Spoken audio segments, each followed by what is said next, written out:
November of 1950, Major General Oliver P. Smith, commander of the 1st Marine Division, stood in a frozen valley in North Korea and did something no general in that war had done before.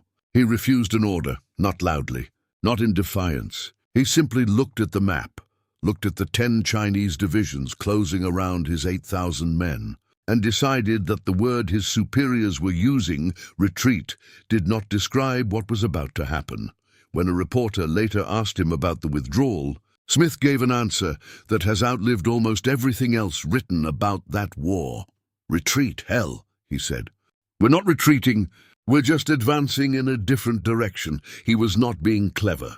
He meant it as a tactical fact. To understand why, you have to understand what the 1st Marine Division was walking into. By late November 1950, United Nations forces believed the Korean War was almost over. Chinese involvement was considered unlikely, then considered minimal, then quietly dismissed by American intelligence despite mounting evidence on the ground. That evidence was wrong. Mao Zedong had already committed 12 divisions, roughly 120,000 soldiers of the People's Volunteer Army, into the mountains north of the Chosan Reservoir. They had marched at night in silence, hiding from American air reconnaissance by day. By the time the Marines realized what surrounded them, the trap had already closed. The temperature that week fell to -30 degrees Fahrenheit. Weapons froze. Morphine syrettes had to be carried in a corpsman's mouth to keep them liquid enough to use. Blood plasma froze solid in its bottles. Men lost fingers and toes to frostbite before they ever fired a shot. On the night of November 27th, Chinese forces attacked the Marine positions strung out along the eastern and western sides of the reservoir. They came in waves, using bugles and whistles to coordinate in the dark.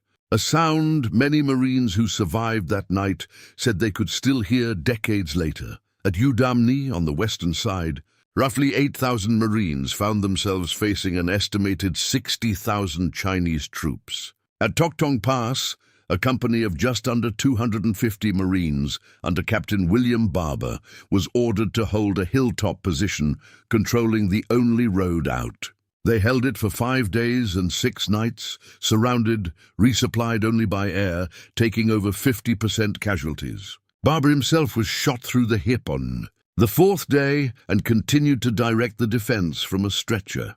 The position did not fall. What followed became one of the most studied fighting withdrawals in military history. Over the next 2 weeks, the encircled Marine units, along with attached Army units and British Royal Marines, fought their way south along a single mountain road, retaking terrain the Chinese had already cut behind them, carrying their wounded and their dead with them the entire way. At the Funchal Pass, engineers accomplished something that Chinese commanders reportedly considered impossible: airdropping the sections of a treadway bridge in pieces and assembling it under fire to cross a gorge the Chinese believed would trap the division completely.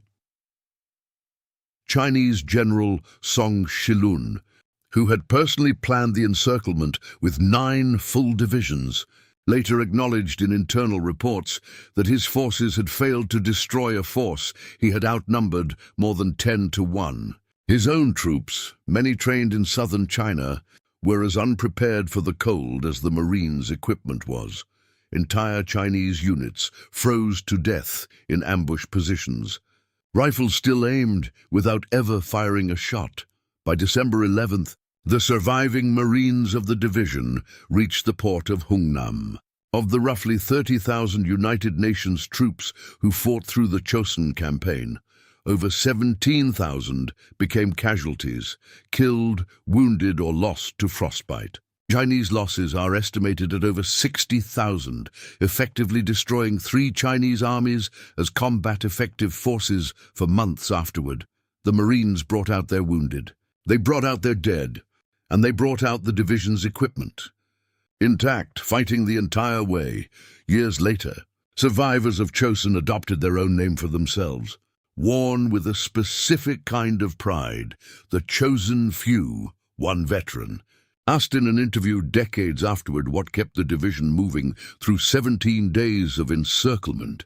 Cold and constant contact, gave an answer nearly identical in spirit to Smith's. "We didn't think of it as getting out," he said.